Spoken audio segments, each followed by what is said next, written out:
오늘 제목은 고통 뒤에 숨겨진 영광은 반드시 나타난다. 고통 뒤에 숨겨진 영광은 반드시 나타난다. 고통과 임재의 관계에 대해서 제목으로 말씀을 나누겠습니다. 오늘 함께 보실 말씀은 출애굽기 2장 23절부터 25절 말씀입니다. 우리 함께 봉독하겠습니다. 시작. 여러 해 후에 애굽 왕을 죽었고 이스라엘 자손은 고된 노동으로 말미암아 탄식하며 부르짖으니 그 고된 노동으로 말미암아 부르짖는 소리가 하나님께 상달된지라. 하나님이 그들의 고통 소리를 들으시고 하나님이 아브라함과 이삭과 야곱에게 세운 그의 언약을 기억하사 하나님이 이스라엘 자손을 돌보셨고 하나님이 그들을 기억하셨더라. 사실 하나님을 만난다는 건요, 추상적이지 않아요. 고통의 문제가 해결된다는 것입니다. 이게 그래서 예수님이 이 땅에 오신 것이고요, 실제적인 것이죠. 고통이 없는 인생은 없습니다. 그렇기 때문에 우리가 신앙을 갖고 있다는 것은 사실 우리의 삶에 있는 이 고통에 대한 질문들인 거예요. 그 질문들이 지금 어디까지 간 겁니까? 하나님 앞에까지 간 겁니다. 제가 임재 시리즈를 쭉 설교하면서 이제 마지막 그 설교를 어떤 것으로 마무리할까 생각할 때 좀 기도할 때 이런 마음을 주신 거예요. 고통 속에서 하나님을 경험하기는 사실은 쉽지 않습니다. 고통은 실제적인 것이기 때문에. 고통은 추상적이지 않아요. 육신의 고통이든 재정의 고통이든 관계의 고통이든 고통은 실제이기 때문에 아픈 거예요. 그래서 이 부분을 좀 다루고 싶었어요. 우리가 하나님의 임재를 계속 갈망하는 또 삶에 대해서 계속 나눴는데, 또 그런 라이프 스타일에 대해서 나눴는데, 그럼 제일 어려운 고통 속에 하나님 어디에 계시는가 라는 문제죠. 제가 좀 질문들을 한번 해보겠습니다. 고통의 순간에 하나님의 임재는 있을까? 여러분, 고통의 순간에 하나님의 임재가 느껴지십니까? 하나님은 우리의 고통과 고난의 순간에 어디에 계실까? 그렇죠? 이제 고난과 고통이 힘든 이유는 하나님은 꼭 안 계신 것 같은 것이죠. 그럼 그 다음 질문을 우리가 던질 수밖에 없어요. 만약 하나님이 계신다면 왜 하나님의 자녀들에게 고통이 있을까? 라는 거죠. 이 세 질문들을 할 수밖에 없습니다. 사실 이 고통과 하나님의 임재는 하나님의 존재에 대한 거예요. 하나님의 임재에 대한 관계는 사실 제일 어려운 질문이에요. 이걸 성경 공부를 통해서 깨닫겠습니까? 고통이 성경 공부로 해결된다면 여러분, 이 세상에 교회 고통 가운데 있는 분들은 없을 거예요. 그 부분은 아닌 거거든요. 하나님이 계시다면, 그리고 하나님이 좋으신 하나님이라면 왜 하나님의 자녀들이 고통을 당하는가? 우리가 굿파더에 대해서도 수련을 했지만, 하나님이 사랑이고 하나님이 좋으시다면 어떻게 하나님의 자녀들이 고통을 당하는 것을 보고 계십니까? 그 고통을 용납하는 하나님은 도대체 어떤 분입니까? 왜 하나님은 고통을 해결하지 않으십니까? 사실 이 질문은요, 무신론자들이 던지는 가장 강력한 질문입니다. 이런 질문들인 거죠. 하나님이 사랑이라면, 좋으신 아버지라면 왜 이 땅에 고통이 존재하는가? 너희는 대답을 해봐라. 하나님을 사랑하는 사람들이 왜 고통을 받고 있는가? 왜 질병 가운데 있는가? 너희는 대답을 해봐라. 우리가 대답을 못 하잖아요? 그럼 이렇게 대답해요. 고통을 방관하는 하나님이라면 하나님 아니다. 그러므로 하나님은 존재하지 않는다. 너무나 명확합니다. 왜 무신론자들이 돼요? 고통의 문제가 해결되지 않기 때문에 그래요. 이런 무신론자들의 질문은 하나님의 임재를 갈망하는 성도들에게도 사실 어려운 질문입니다. 왜냐하면 고통의 문제는 여러분이 말씀드린 것처럼 쉬운 문제가 아니기 때문에 그렇습니다. 그래서 고통에 대해서 함부로 얘기하면 안 돼요. 고난받고 있는 어떤 일들이 있다고 한다면 그것을 눈으로 본다면 함부로 얘기하면 안 됩니다. 그것이 육신의 고통이든 정신적인 고통이든 마음의 고통이든 관계, 재정, 여러 고통이든 경중은 다르겠지만 고통은 힘들고 아픈 겁니다. 저도 지금 디스크 때문에 좀 어렵긴 하지만 제가 또 이런 생각을 좀 해봤어요. 제가 존경하는 목사님 중에 하용조 목사님, 이미 천국 가신 온누리교회 하용조 목사님이 계신데, 하용조 목사님의 이제 말년을 보시면 너무너무 아프셨어요.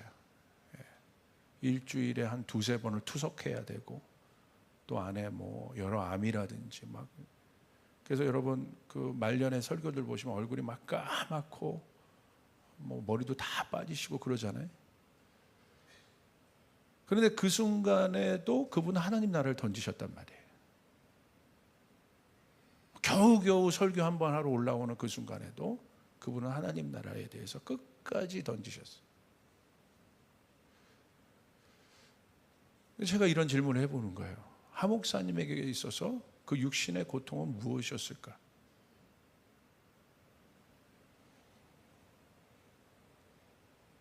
그냥 하 목사님과 하나님과의 대화이겠죠. 그런데 혹시 여러분 그런 분들이 있다고 한다면 오늘 여러분 하나님의 임재에 대한 이 마지막 설교가 여러분 가운데 돌파가 있기를 바랍니다. 그런데 우리는 달라요. 우리는 무신론자들이 아닙니다. 하나님은 살아 계십니다. 하나님은 존재하십니다. 왜 이게 다르냐면요, 무신론자이던 또 우리처럼 하나님을 믿는 사람이던 고통의 문제는 똑같아요. 그렇죠?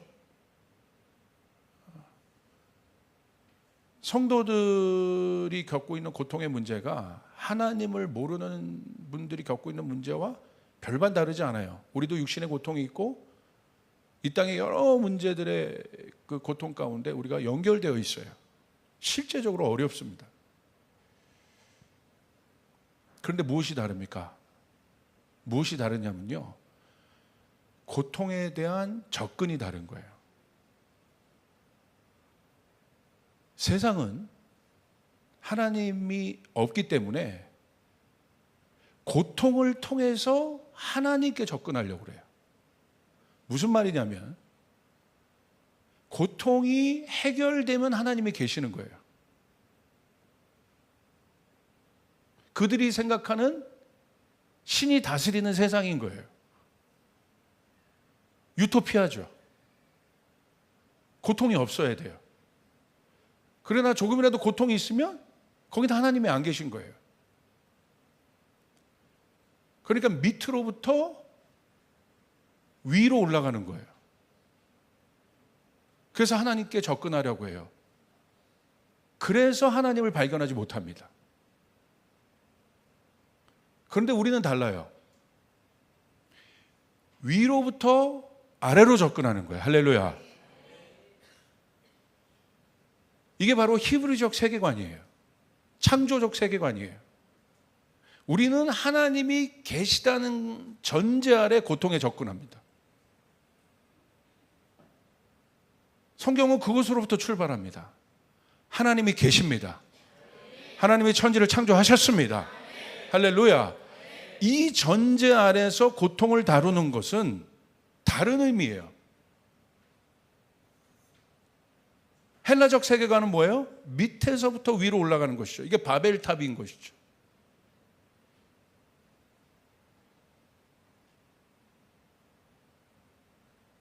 하나님이 계시다는 것을 상정하고 고통을 다룬다는 것은 어떤 의미냐면요, 사람들은 고통 자체를 통해서 그 다음 단계를 접근하려고 하지만 우리는 이 고통이 하나님의 주권 아래 있다는 것을 아는 것이에요. 그러니까 우리가 바라보는 이 고통은 고통으로 끝나지 않습니다. 실제적인 어려움이 있지만 이 고통 뒤에 무엇인가 있다는 것입니다. 아멘. 이것이 다른 거예요. 그냥 고통으로 끝나지 않아요.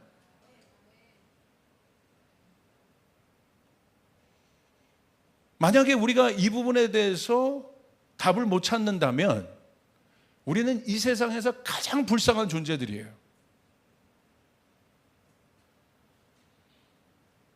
우리의 삶에 일어나는 수많은 고통의 문제들을 우리는 절대 해석할 수 없어요. 아니요, 접근조차 할 수 없습니다.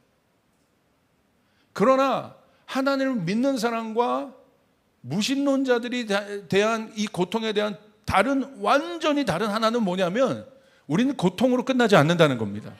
할렐루야. 이게 중요한 거예요.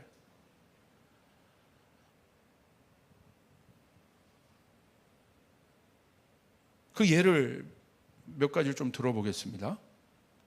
욥을 한번 생각해 보세요.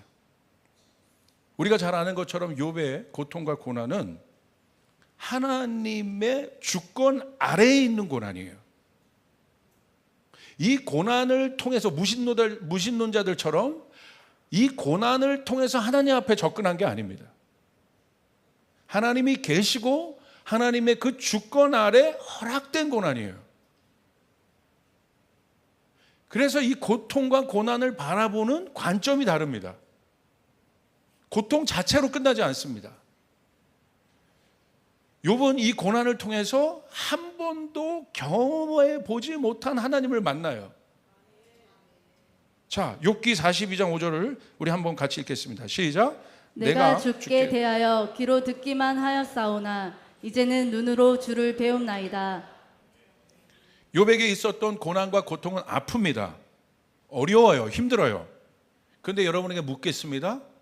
이 고난과 고통을 통해서 욥은 완전히 다른 레벨의 하나님을 만나요. 다른 차원이 열립니다. 그럼 묻겠습니다.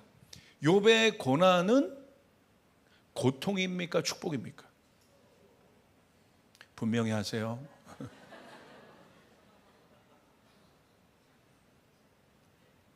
스데반의 예를 한번 들어보죠. 사도행전 7장 55절 58절 우리 같이 한번 읽겠습니다. 시작. 스데반이 성령 충만하여 하늘을 우러러 주목하여 하나님의 영광과 및 예수께서 하나님 우편에 서신 것을 보고 말하되 보라 하늘이 열리고 인자가 하나님 우편에 서신 것을 보노라 한데 그들이 큰 소리를 지르며 귀를 막고 일제히 그에게 달려들어 성 밖으로 내치고 돌로 칠세 증인들이 옷을 벗어 사울이라 하는 청년의 발 앞에 두니라. 실제적으로 하나님의 임재를 다룰 때 제일 힘든 부분이 고통 아니에요? 어려울 때 하나님의 임재를 경험하는 분들이 실제적으로 있습니까? 근데 그 어려움이 무엇인가를 우리가 봐야 되는 거예요. 자, 보세요. 스데반은 복음을 전하다가 돌에 맞아 죽어요. 무신론자들의 입장에서 봤을 땐 쉽게 말하면 개죽음이에요. 가장 불쌍한 삶이에요. 여러분, 이 세상에 살면서 돌에 맞아 죽는 사람이 몇 명이나 되겠어요?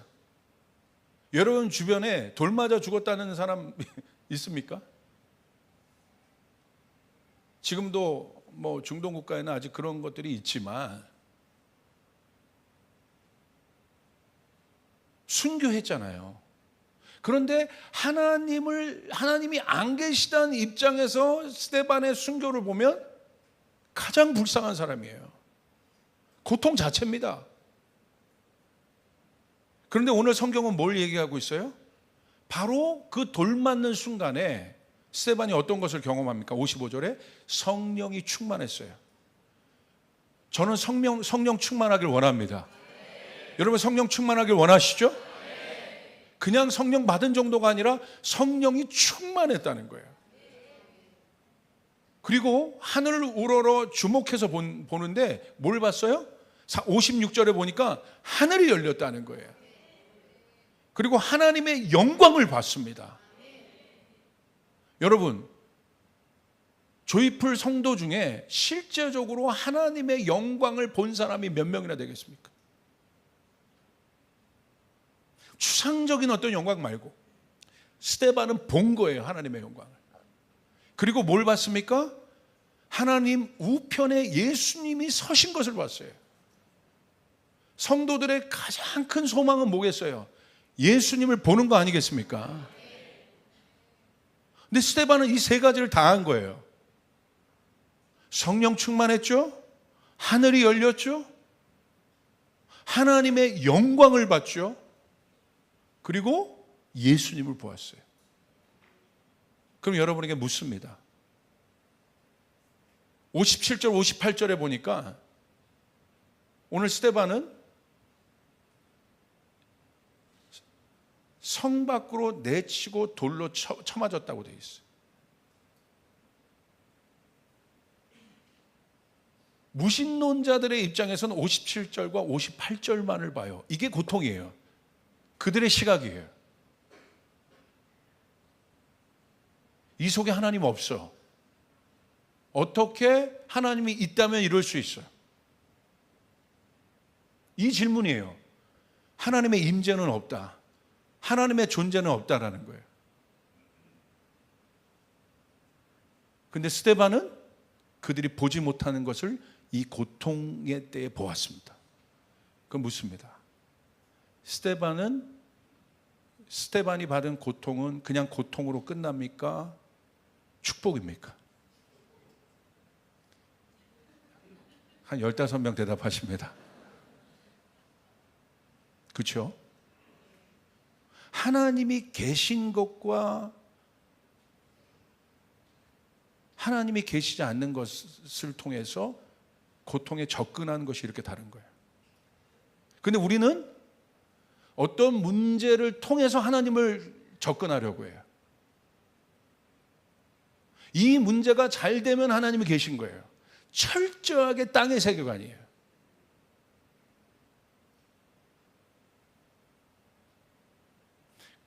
그러니까 베드로가 옥에 갇힐 때 이해가 안 되는 거예요. 스데반이 돌 맞는 것이 이해가 안 되는 거예요. 왜? 철저하게 그런 헬라적 사고가 있는 거예요. 내가 기도했던 것들이 뭔가 어떤 문제가 안 풀리면 하나님이 없는 거예요. 여기 수많은 문제를 갖고 기도하는 분들이 있습니다.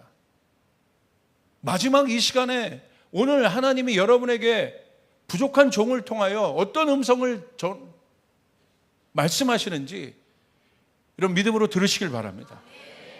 아멘. 자, 팔복으로 한번 가봅시다. 팔복은 어떤 겁니까? 실제적인 복이에요. 예수님께서 이렇게 말씀하셨어요. 마태복음 5장 10절. 우리 같이 한번 읽겠습니다. 시작. 의를 위하여 박해를 받는 자는 복이 있나니 천국이 그들의 것임이라. 여러분, 무신론자들의 입장에서 봤을 때 의를 위하여 박해를 받는 것이 어떻게 복이 될 수 있습니까? 물론 독립운동할 수 있어요. 정의를 위해서 내가 독립운동할 수 있어요.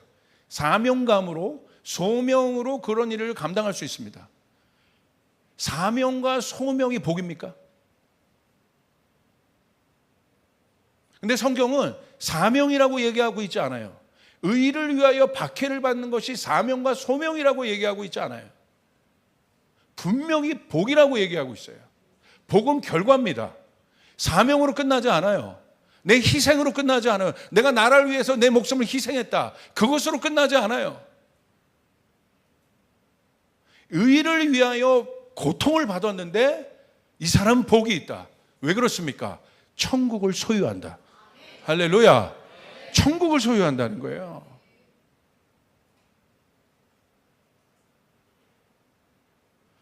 정의와 의를 위하여 뛰어드는 독립투사들도 대단한 사람들이에요.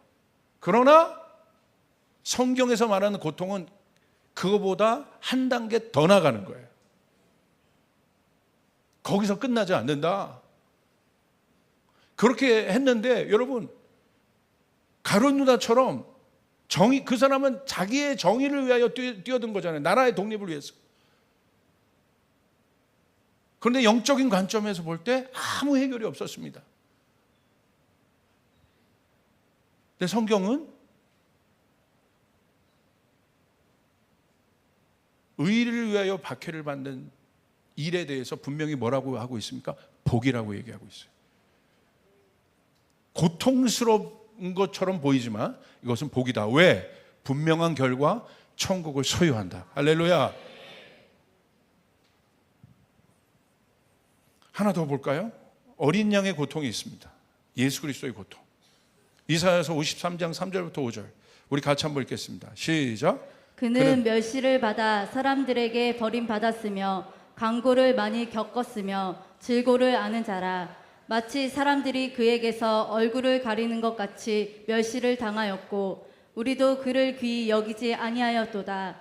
그는 실로 우리의 질고를 지고 우리의 슬픔을 당하였거늘 우리는 생각하기를 그는 징벌을 받아 하나님께 맞으며 고난을 당한다 하였노라. 그가 찔림은 우리의 허물 때문이요 그가 상함은 우리의 죄악 때문이라. 그가 징계를 받음으로 우리는 평화를 누리고 그가 채찍에 맞음으로 우리는 나음을 받았도다. 여러분, 이건 놀라운 말씀이에요. 이게 메시아에 대한 예언이에요. 근데 성경에서 말하고 있는 이 메시아가 와서 우리의 고난의 문제를 해결하시잖아요. 근데 이 메시아가 어떻게 예언되어 있어요? 고통받는 존재로 예언되어 있어요. 근데 어떻게 고난을 받습니까? 저는 이 말씀이 어마어마한 거라고 봐요. 고통과 고난에 대해서 이 땅의 세계관은 철저하게 무신론적인 세계관을 갖고 있어요.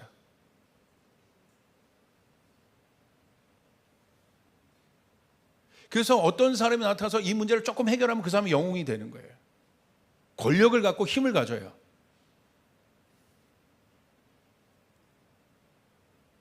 그러니까 우리의 땅의 세계관의 이 세계관은요, 어떤 일에 대해서 지극히 주관적이고 자아중심적이에요. 언제나 우리의 결론은 하나예요. 되냐 안 되냐. 안 되면 하나님 안 계신 거예요. 되면 하나님이 있는 거고. 이건 상대적이에요. 진리는 상대적이지 않아요.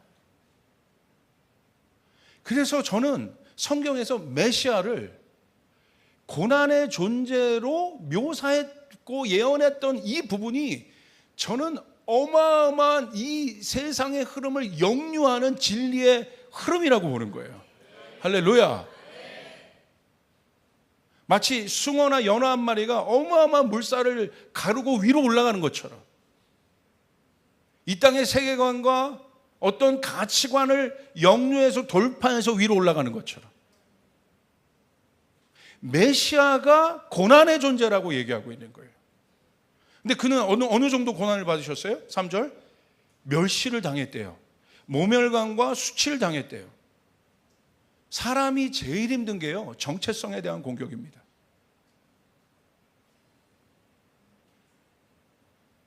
이거 힘들어요. 왜냐하면 존재에 대한 공격이기 때문에. 정체성의 공격을 받으면요, 그게 삶의 의미가 없는 거예요. 그래서 우리 옛 욕 중에서도, 제가 여기서 욕하면 안 되겠지만, 그 아비 없는 놈이라는 욕이 있잖아요. 제일 센 욕인 거예요. 근본 없는 놈, 존재도 너는 뿌리도 없는 놈이라는 거야. 모멸감이에요. 수치심이에요. 근데 예수님이 그 수치심을 받았다는 거예요. 그 모멸감을. 실제적으로 그렇게 되셨죠? 4절 5절을 보세요. 질고와 슬픔을 감당하셨어요. 그리고 그는 육체로도 고통을 당하셨어요. 찔리셨고 징계를 받으셨어요. 쉽게 말하면 무신론자적 입장에서 봤을 때 예수님의 이 삶은 철저하게 패배자입니다. 바닥의 인생입니다.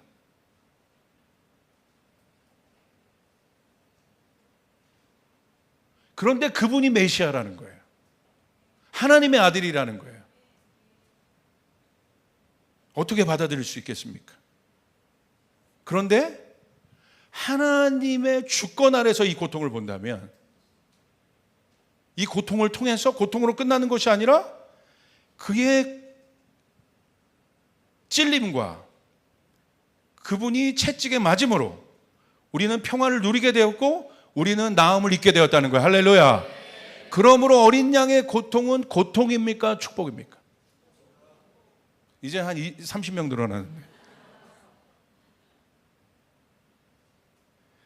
이제 우리 한번 정리해 봅시다. 실제적으로 하나님의 임재의 마지막 시간에 우리가 정말 붙잡아야 될 하나님의 임재는 어디에서 느껴야 되는가? 이 시대 속에서. 그게 진짜 하나님의 임재예요. 여러분 프린트에는 제가 드리지 않았지만 고린도후서 1장 5절부터 6절 한번 말씀 한번 보시길 바랍니다. 우리 한번 제가 있는데 한번 같이 읽어볼까요? 시작. 그리스도의 고난이 우리에게 넘친 것 같이 우리가 받는 위로도 그리스도로 말미암아 넘치는도다. 여기 나와 있죠? 고난과 하나님이 계시다면 고난과 고통으로 끝나지 않는다는 겁니다. 고난이 우리에게 넘치지만 이것을 이길 그리스도의 위로 또한 넘친다는 거예요. 할렐루야. 고난이 없다면 위로도 없어요. 세상은 고난과 고통만 보지만 우리는 거기서 끝나지 않습니다.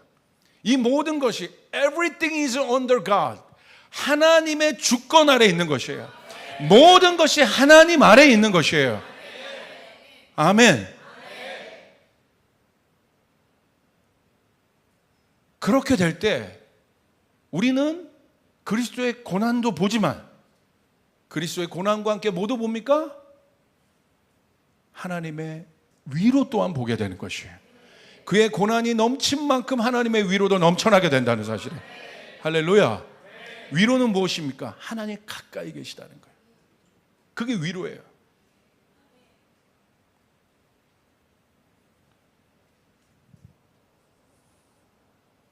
(6절) 한번 보여주세요.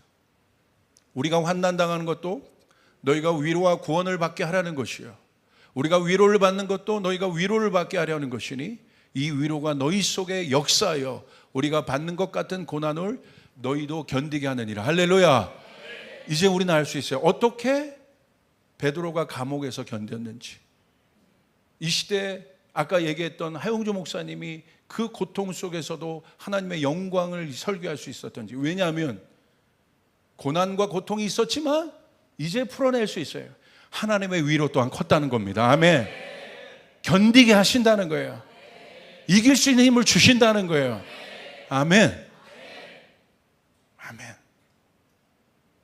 그것이 하나님의 임재 속에서 바라본 고통이에요.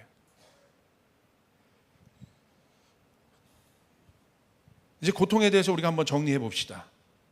한마디로 이것을 정리하면, 임재와 고통의 관계를 정리하면 이렇게 얘기할 수 있어요. 한번 쫓아해 볼까요? 하나님, 이해할 수 없지만 신뢰합니다. 아멘. 우리 옆 사람에게 한번 얘기해 보세요. 하나님, 이해할 수 없지만 신뢰합니다. 고통은 이해할 수 없어요. 그러나 그 고통을 주관하시는 하나님을 신뢰합니다. 이제 정리해 보겠습니다. 고통 자체만이 아니라 우린 그 고통만 바라보면 안 돼요. 그 속에서 하나님은 살아계신다는 거예요. 하나님은 고통 중에 분명히 함께 하십니다. 믿으시길 바랍니다. 고통 가운데 계십니까? 속지 마세요. 하나님은 그 속에 함께 하십니다. 두 번째, 살아계신 하나님이 계시기 때문에 고통에는 반드시 고통으로 끝나는 것이 아니라 하나님의 뜻이 있음을 믿으시길 바랍니다. 세 번째, 고통은 처음과 과정은 어려워요. 힘들어요. 그래서 쉽게 말하면 안 됩니다. 그러나 그 끝은 항상 축복임을 믿으시길 바랍니다. 예상치 못한 엄청난 하나님의 은혜가 있음을 믿으시길 바랍니다. 그게 고통이에요. 마지막은 고통을 통해서 하나님을 만나면 드디어 우리는 이렇게 고백합니다. 하나님, 이해할 수 없지만 당신을 신뢰합니다.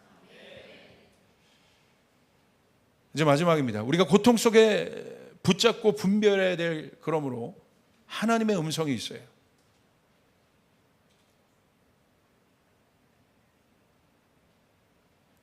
성경에서 보면요, 마지막 때로 갈수록 성도의 고난과 교회의 고난은 가중치를 얻어요. 어렵죠, 힘들죠. 그런데 기억하십시오. 고난이 크고 고통이 큰 것으로 끝나는 것이 아니라 스데반에게 열려졌던 하늘만큼 더 큰 하늘이 열리게 될 것이라. 거기서 끝나지 않습니다. 첫 번째, 고통의 속성이 있어요.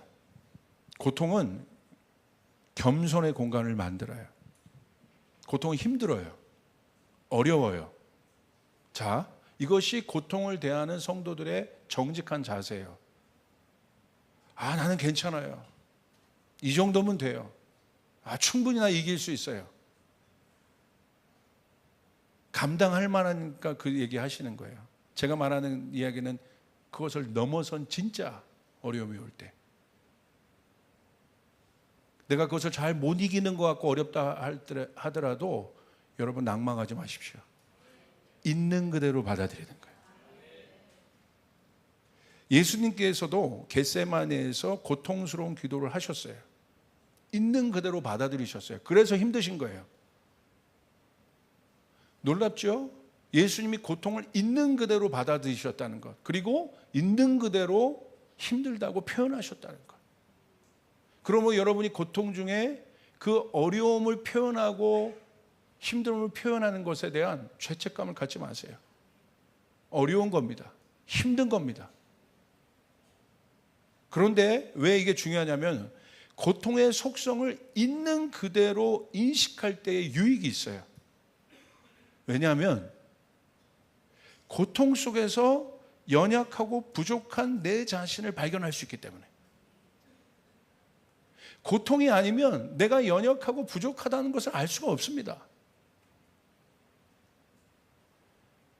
그것이 고통의 유익이에요. 그것을 한마디로 우리는 뭐라고 말하냐면 겸손이라고 얘기해요. 그러므로 고통은 우리의 삶 가운데, 신앙 가운데 겸손의 공간을 열어버려요. 겸손이 왜 중요하냐면요, 겸손은 하나님을 만나는 사람의 가장 중요한 태도예요.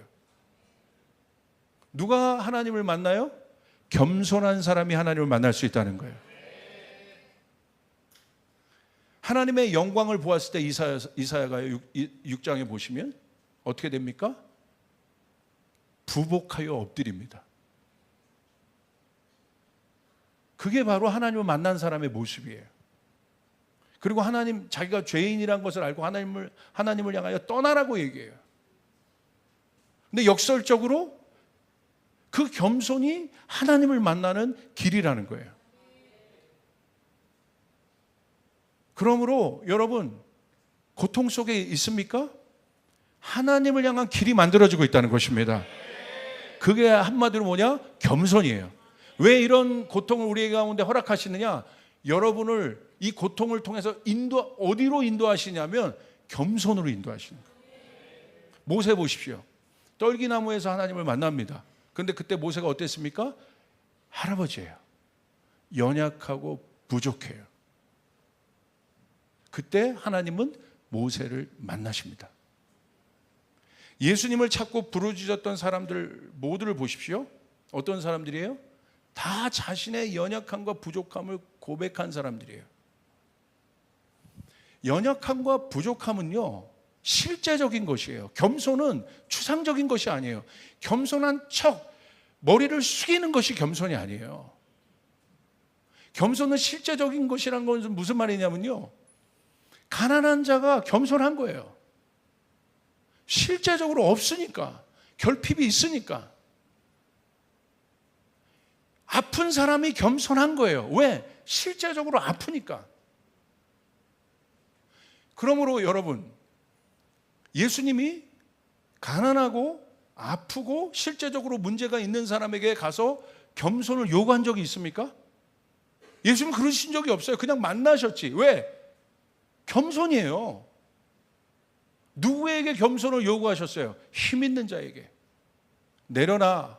낮은 곳으로 가. 네 것을 팔어.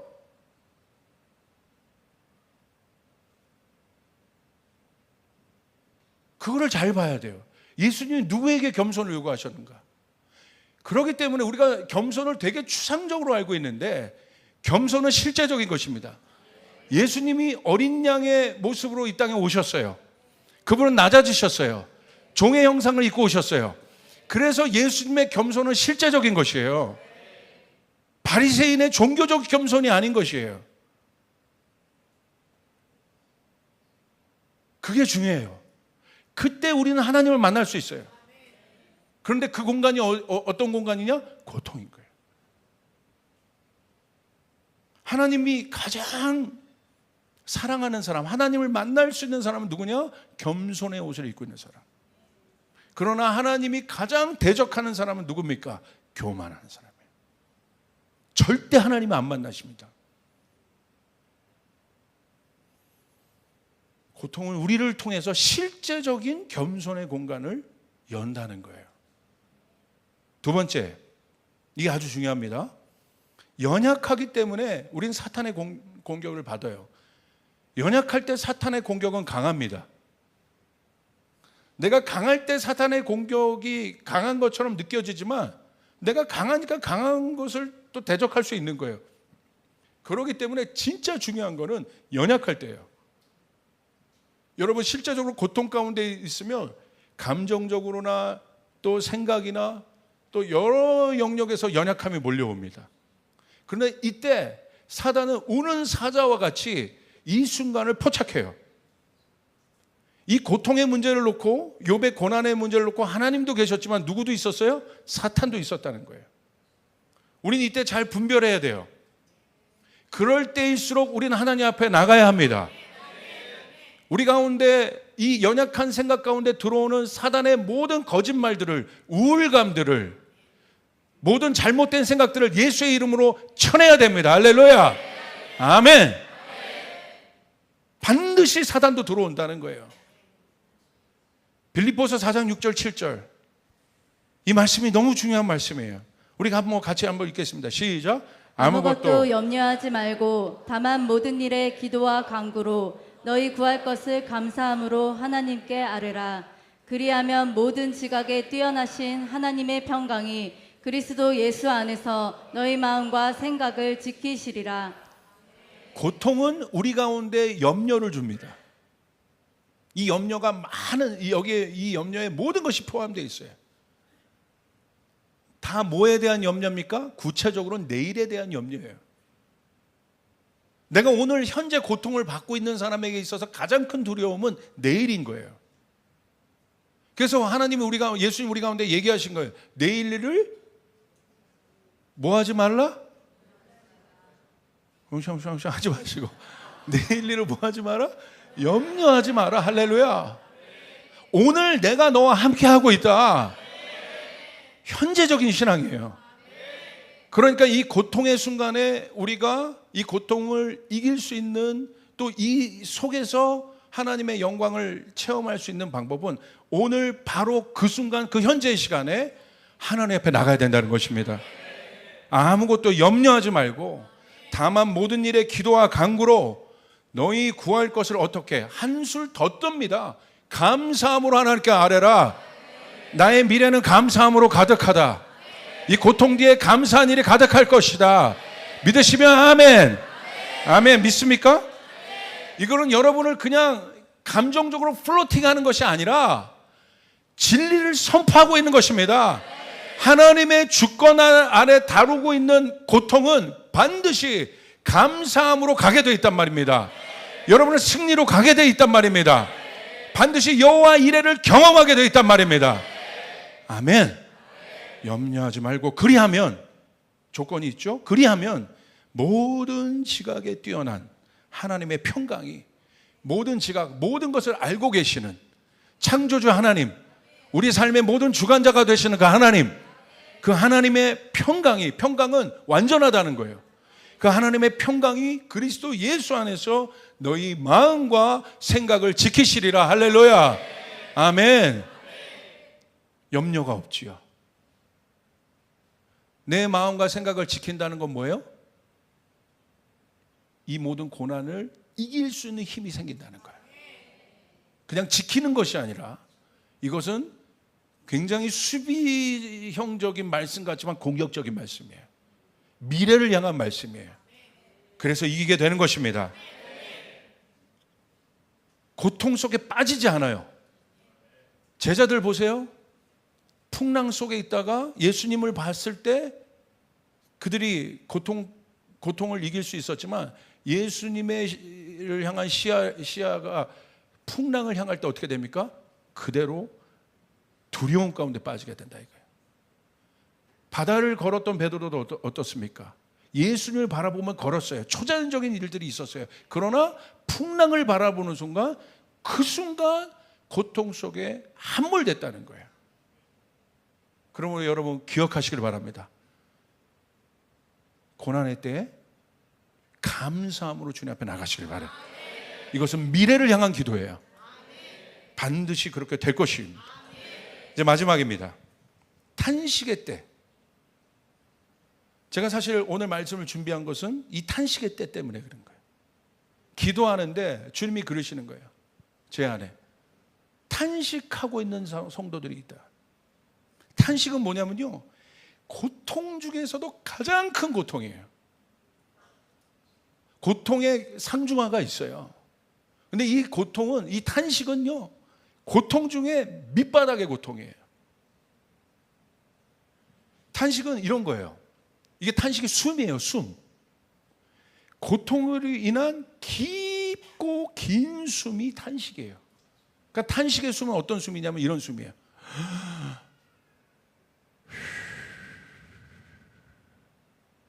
가만히 있어. 이 숨이 어떤 숨과 비슷한가 잘 보세요. 그리고 탄식 가운데 있으면 말도 안 나와요. 말이 나오는 건 그래도 살만한 거야. 진짜 탄식은 신음이란 말이에요. 이런 숨이에요.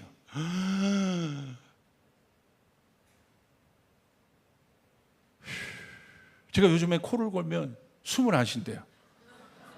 저희 아내가 막, 여보, 그 숨이 아닙니다. 그 코골이의 숨 한 쉼이 아니에요. 이게 뭐가 많은 거예요, 여기 지금. 말도 안 나와. 이게 탄식의 숨이에요. 원래 성경에서 숨과 호흡은 생명을 얘기해요. 하나님이 사람을 지으시고 그 코에 생기를 불어넣으셨습니다. 그래서 사람이 숨을 쉬게 되어 있어요. 인간이 숨을 쉬어요. 그리고 그 숨은 삶의 리듬이 됩니다. 아이들 잘 때 가만히 깐난하게 숨 들어보세요. 어떻게 해요? 가끔 이제 손 대볼 때 있잖아요. 근데 어떻게 해요? 소리가 세간세간 규칙적으로 숨을 쉬어요.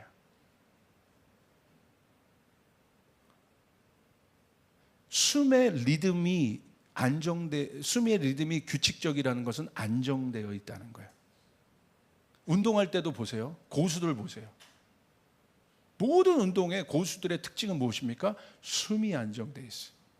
그래서 길게 가요. 에너지를 써도 무너지지 않아요. 왜? 고수니까. 고수라는 건 숨이 안정되어 있다는 거예요. 근데 여러분 하수들 보세요. 고수는 10km를 뛰어도 딱 뛰고 나서 어떻게 해요? 딱 호흡을 조절하는데 우리는 300m 뛰었는데 어떻게 해요?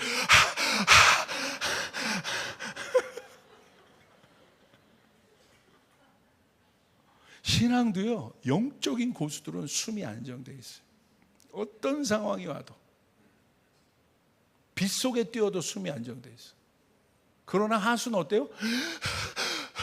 두려움은 어떻게 돼요?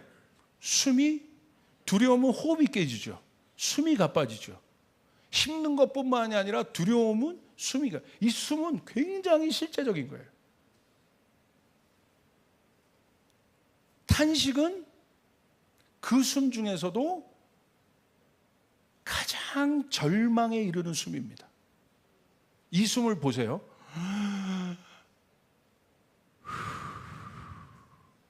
저는 이 숨을 많이 봤어요. 어디서? 목사기 때문에. 임종 직전에 가면 이 숨을 쉬어요. 숨을 이렇게 몰아쉽니다. 가늘고 길게 뱉어요.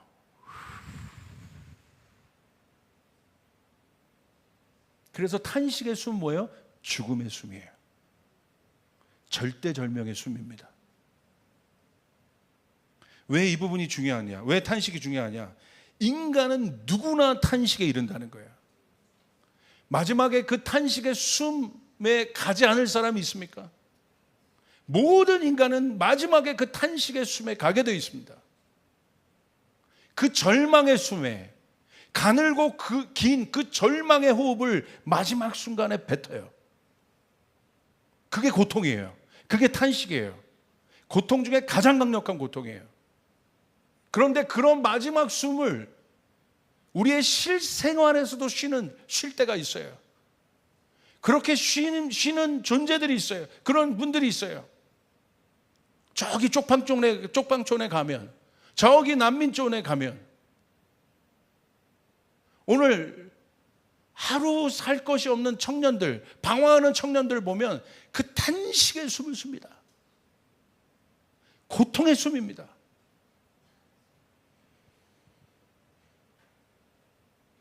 우리 오늘 고통에 대해서 봤어요. 이 고통의 숨이 왜 힘드냐? 이 고통은요, 탄식의 숨은 고통이 누적된 것이에요.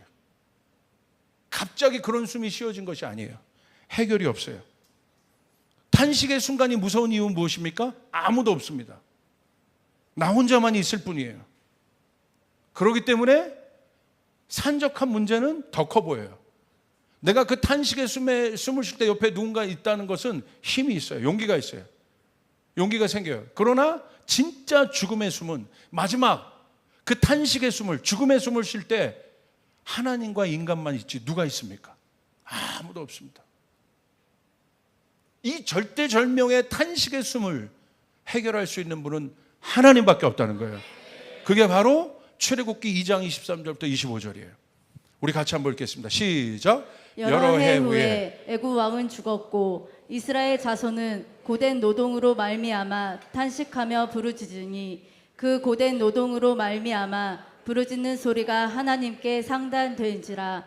하나님이 그들의 고통 소리를 들으시고 하나님이 아브라함과 이삭과 야곱에게 세운 그의 언약을 기억하사 하나님이 이스라엘 자손을 돌보셨고 하나님이 그들을 기억하셨더라. 할렐루야.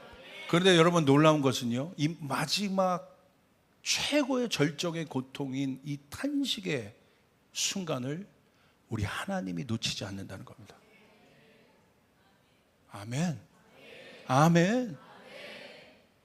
우리 하나님이 놓치지 않는다는 거예요. 누구도 신경 쓰지 않아요. 이때 가면 그 마지막 고통의 순간,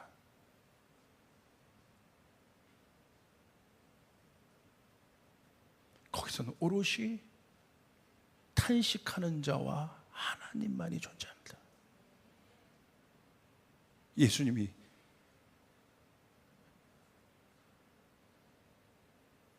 십자가 위에서 마지막 탄식에 숨 쉬십니다. 아무도 없습니다.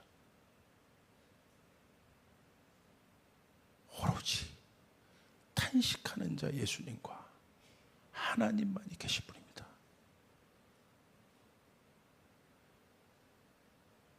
모든 사람은 그 숨을 잊지만, 그 탄식의 순간을 잊지만 하나님은 기억하신다는 거예요.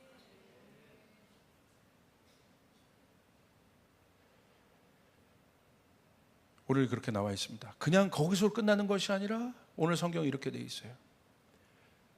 이스라엘 자손은 고된 노동으로 말미암아 탄식하며 부르짖되 그 고된 노동으로 말미암아 부르짖는 소리가 하나님께 상달된지라 하나님의 그들의 고통의 소리를 들으시고. 사랑하는 여러분, 하나님 들으십니다. 제가 이 설교를 준비하는데 주님 계속 그러셨어요. 탄식하는 자들이 있다. 하나님 들으십니다. 하나님 듣고 계세요. 듣고 계세요. 여러분, 굉장히 예수님이 지나갔던 그 탄식의 터널은 긴 터널이에요. 어려운 터널이에요. 그러나 그 속에 하나님이 함께 하셨다는 거예요. 이것이 임재입니다. 이것이 복음입니다. 이것이 능력입니다.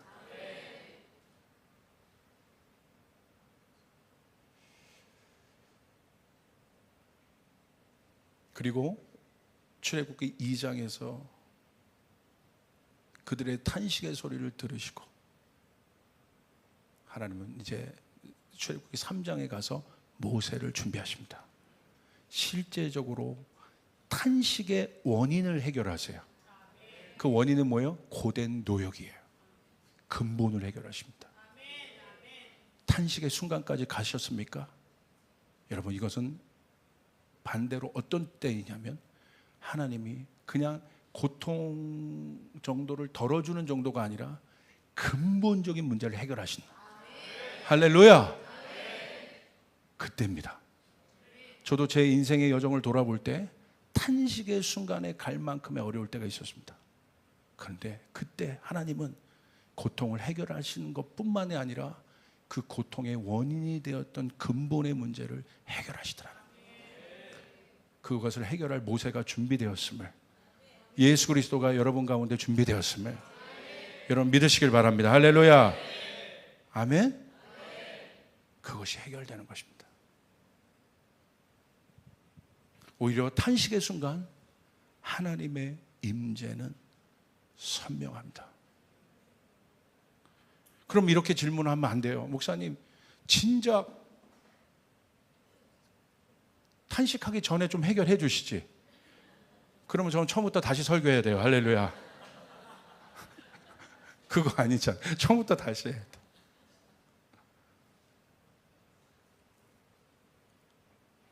저희에게 있어서 은혜는 예수님이 그 탄식의 정점에 있었다는 거예요.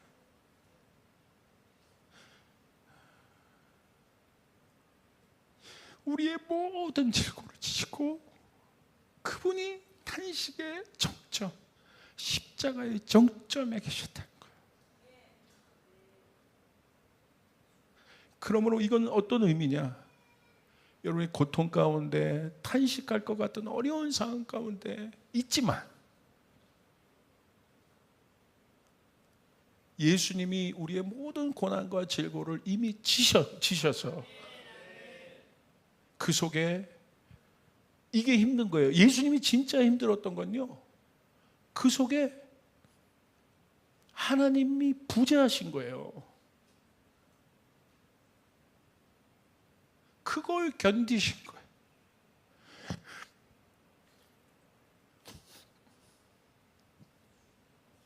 고통이 문제가 아니라 하나님의 부재감을 견디신 거예요.